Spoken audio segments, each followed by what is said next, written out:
type of person that will tell you that I don't take these moments lightly.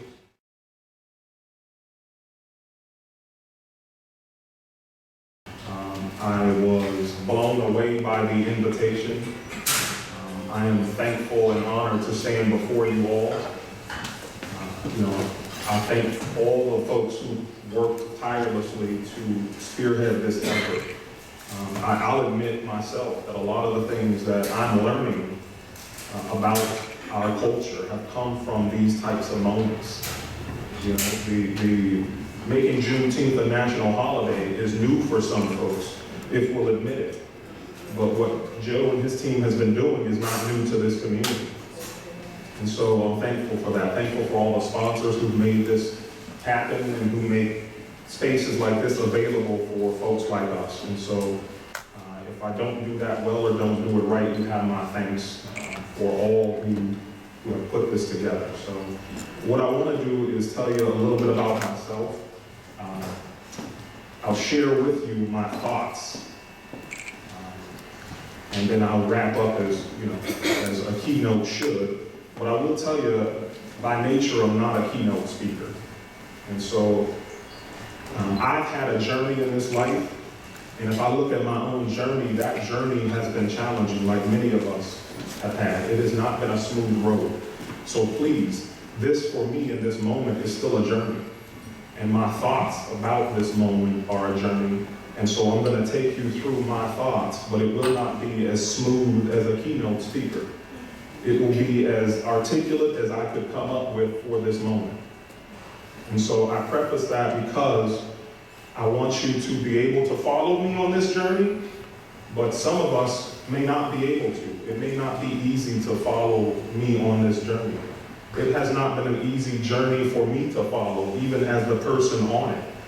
And so I'll begin with sharing with you that, when I looked up the philosophy of Sankofa, I was blown away by the language that was used.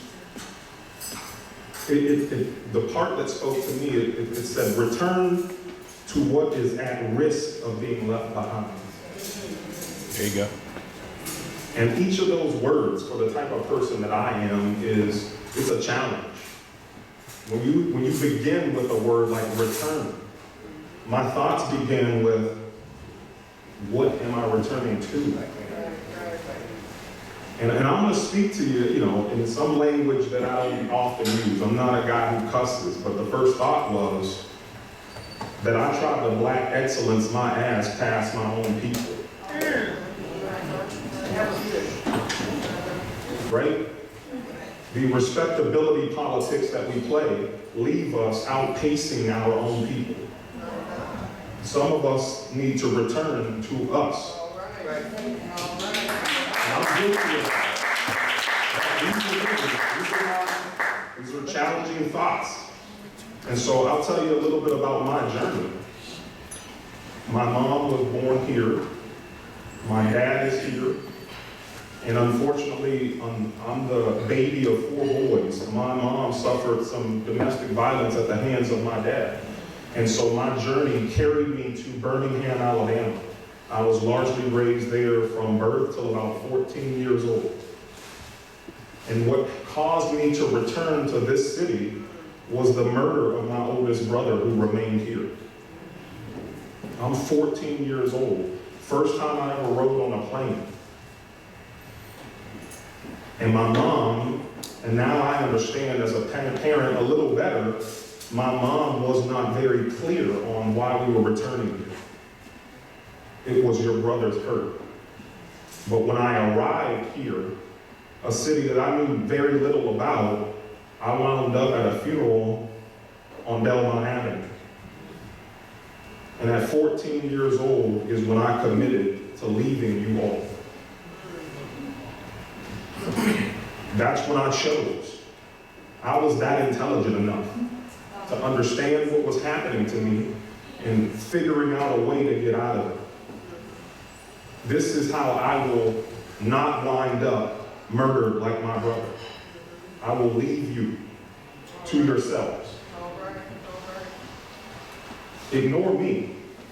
Don't worry about who I am. I spoke about earlier my 10-year high school graduation, right?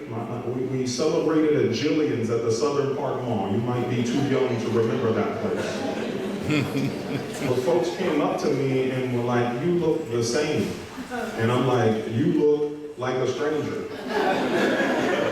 And they said, I sat next to you every day in homeroom, and I had no recollection of it. And that's why some folks think I'm pretentious, when really, that was my protection. From my own people.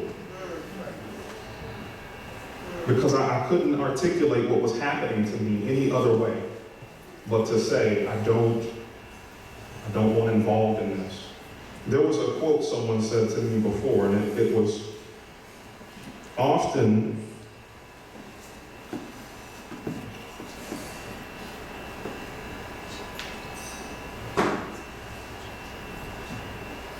God's greatest work within us. It'll arise out of a journey that we were not willing to take. I wasn't willing to take the journey that I was on because of what my mother went through. I didn't sign up for that. I didn't agree to this. Family members, oh, I used to babysit you when you were, where were you? Where were you? No one returned to us when my mom was struggling in Alabama. Eviction notices on our door. I would come home to those. I knew when the water was being shut off. My mom did what other folks would do, fill up every sink, every bathtub, every bucket, every one of them we could. When the candles rolled out, you knew it. My mom loved jewelry. She loved curios, grandfather clocks. But what she was masking was all of that stuff was for the pawn shop when we got in trouble. And I wondered why no one returned to us in that moment. And so it was difficult coming back here. I wound up on an island for literally about 10 years until I hit my 20s. And I realized that I didn't know myself, but I was having my oldest child. And so I forced myself to come out of this space. And then I got married, and I spent another 10 years allowing society to dictate that journey. And so I went full force into that. I'm a company man. I will show them my value and my worth and my significance. But it just led me further and further and further away from my people. The people that I love. It unfortunately took a divorce. And I remember sitting in my car having a conversation with myself, listening to my own voice say, this is not by any means what you had planned for your life, as if I was in control of it anyway. But where I found myself in corporate America, largely giving away my entire creative for compliance, for a paycheck, not knowing my own children, and now divorced, I had to have a conversation with myself. And that Sankofa, it just hit me, return. I had to return first to myself. And what I said to myself was that I can't allow this city to take my life. And I'm having this deep conversation saying to myself, you better be able to back up those words, because where I'm from, what you say you do. And so how can you keep yourself safe in this life when you make a statement that says this city will never take my life? I'm waiting on my own answer. I'm like, come with it, because if it's fake, we'll know it. And it hit me. I was shocked, like I have an answer. And so the answer was that a city that I love so deeply can never take my life. if I give it. You can't take what I give. There'll be no one in this life who can ever say we took from him. And so that is why you see the passion that I have for the city that I love. It's because I choose. I choose to return. And I choose to think about the things that are at risk. I remember 2 or 3 years into the Youngstown Flea, walking through the city of downtown Youngstown, what most folks would consider a success, I considered challenging. Folks were applauding me left and right. And I would say to God, how can I be so applauded on one hand and so ashamed on the other? And I'm walking through downtown, and I'm talking to God, and I'm saying, I love this city so much. I love this city. I was in City Center, I remember it.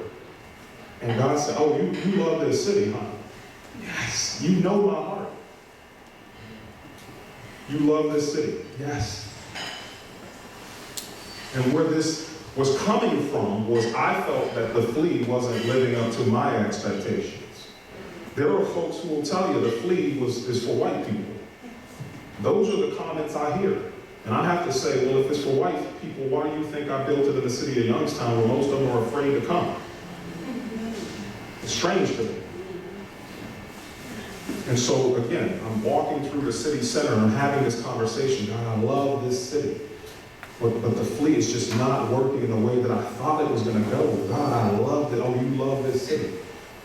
And he said to me, love is patient. Long suffering. Are you prepared for the long suffering? And whoever told you that this city you love would love you back. And one of the things that he also said was, you have outrun your own people. Are you willing to go back? No joke. I'm sitting like my heart broke at the thought of how much distance I put between me and you. It broke. I literally did a kind of double take, like look back, like you all were there. And I could see how far away you were because of me, not you. That's my fault. And I have to apologize to my people. There are times where not you, but me didn't feel black enough to even have this conversation. My wife did a wonderful thing before we came here. She did a hood check. You put some lotion on the mashy ankles. Right? Can't come in front of your people like you run the Flea. They got some shea butter or something there. They're double checking now. Like, you know, they dry out in places like this. It's not bad. They were crisp when I left the crib. You know? But I didn't. I didn't know us well enough. I didn't know our history, our heritage, our culture. I forgot for a second that we come from royalty. I forgot.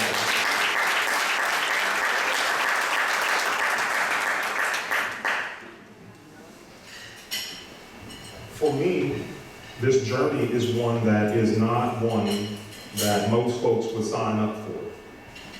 If we took this journey and all the other journeys and threw them into a pile and you saw this Sankofa journey, you'd be like, because it's asking us to return to what is at risk of being left behind. But I will tell you that this, for me, is a journey that's well worth the bumps and the bruises and the pain and the trauma and all of it, because I know that my brother's life was not lost in vain. I know the price that was paid for me to be here. I know that for most situations we were going through, we had no plans of returning to this city. And so being brought back here, I was reminded through this philosophy about returning to what is at risk of being left behind. God has used me to remind us that this city will be left behind if we do not return to it.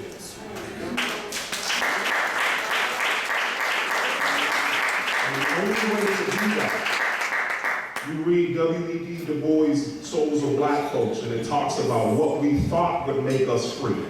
Emancipation. We thought the ballot, book learning, right? Well, what he talked about was the only way, right? That those things, largely absent from one another, were not going to ever give us our freedom. In conjunction, absolutely. But what is most at risk is not knowing ourselves. We must be who we are first, because what am I returning with if there's something to return to? Tell If it. I don't return with the blueprints, Tell it. I left no breadcrumbs for you all to follow. All right. And so I again apologize to my people. But I will tell you, I am here, and I will return to my people so that there is no risk. We talk about mitigating risks for a community like this. Let us ensure that there's no risk of any of us being left behind. Thank you.